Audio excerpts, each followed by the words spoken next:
V Novo mesto je na povabilo tamkajšnjega pohodniškega društva prišel starosta slovenskega alpinizma Viki Grošelj.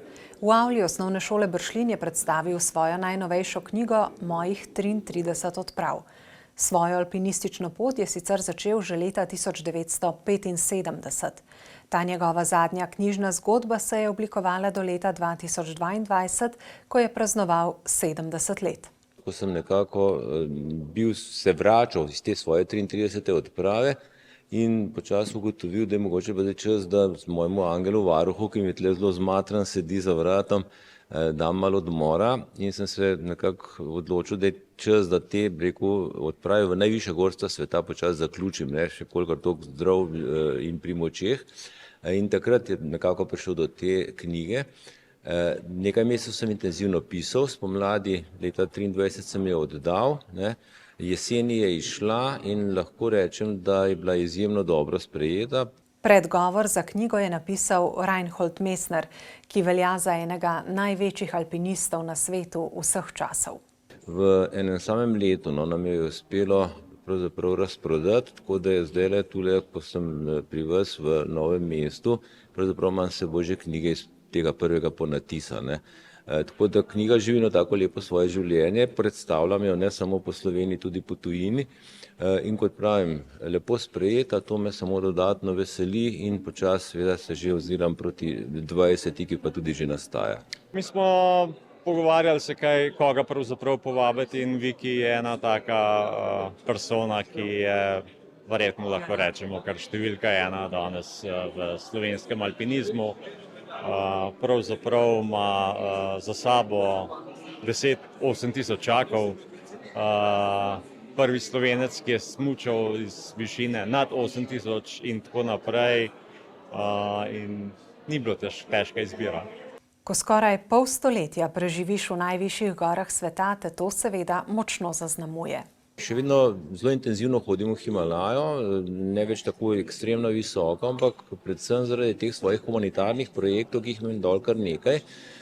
In ne samo, da te najvišje gore ne pogrešam, dostikrat se zgodi, se tam pod njimi uležem nekje v nek mehek mah ali travo, opazujem vrh nad sabo in sem silno srečen, da mi ni treba več plezati nanj. Tako da vsaka življenjsko obdobje prinese neke druge cilje, neke druge želje in neka druga zadovoljstva.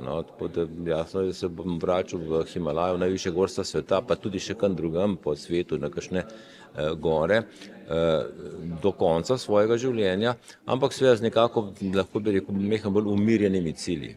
Ali je kakšna od teh 33 odprav zanj predstavljala še poseben izziv? Ne, izziv je bila vsaka po svoje, ampak če bi moral tako nekako malo izbrati, pravzaprav vse so mi zelo pomembne, ampak recimo tista prva na Makalu, s katero tudi začnem predavanje, je ena pa verjetno najpomembnejših, tudi zaradi tega, ker sem bil takrat zelo uspešen, dosegel vrh in mi je nekako zaznamovala ali pa tlakovala moje življenje gorniško naprej.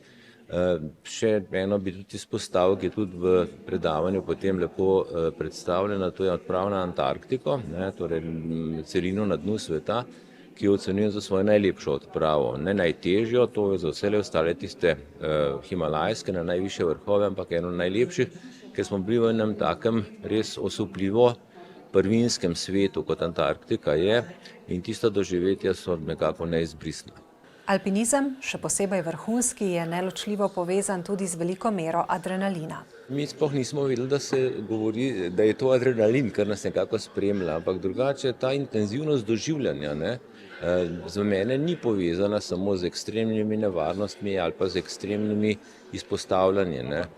Tudi zdaj, ko imam, kot pravim, te humanitarne projekte, s katerim se ukvarjam, še posebej po potresu leta 2015, ki sem ga dol doživel in pa preživel, mi to daje kar tako veliko zadovoljstvo, ko lahko tem ljudem, ki so včasih nam pomagali, da smo lahko dobili vso opremo do vznožja gor in potem plezali gor, da in zdaj, ko so oni v teh težkih situacijah, da jim to nekako na nek način vračamo in zadovoljstvo je res, lahko rečem, veliko. Za skoraj pol stoletja doživeti je torej shranjenih v tej knjigi. Svet in alpinizem sta se v tem času precej spremenila, zato je pri nekaterih zapisih potrebno upoštevati časovno oddaljenost in duh časa, v katerem so se odprave odvile. Spremenjata se v to smer, kot jo nekako razmere, razvoj pravzaprav silijo. Težko je reči ali na boljše ali na slabše, ne.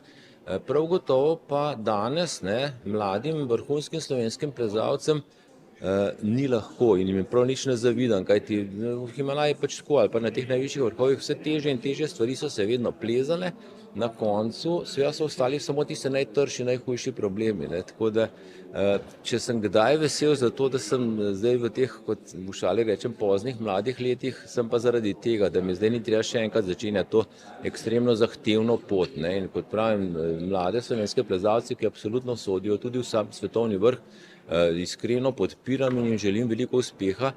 Sicer pa so planinske urice postale sila priljubljene med člani novomeškega pohodniškega društva in širše.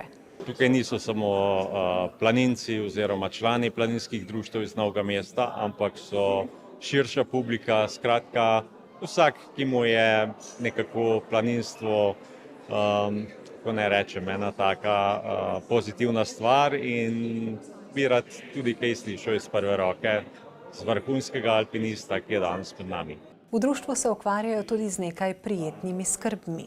Lahko rečem, da smo izredno zadovoljni s članstvom. Mi smo leto 2024 zaključili s preko 370 člani. Število članstva se pri nas 20-25% letno povečuje, tako da če bo šel trend tako naprej, smo zelo zadovoljni. Ja. Viki Grošelj je od julija 2023 kot prvi Slovenec na seznamu Rock and Ice Stars. Na njem je 30 pomembnih imen svetovne zgodovine tradicionalnega alpinizma.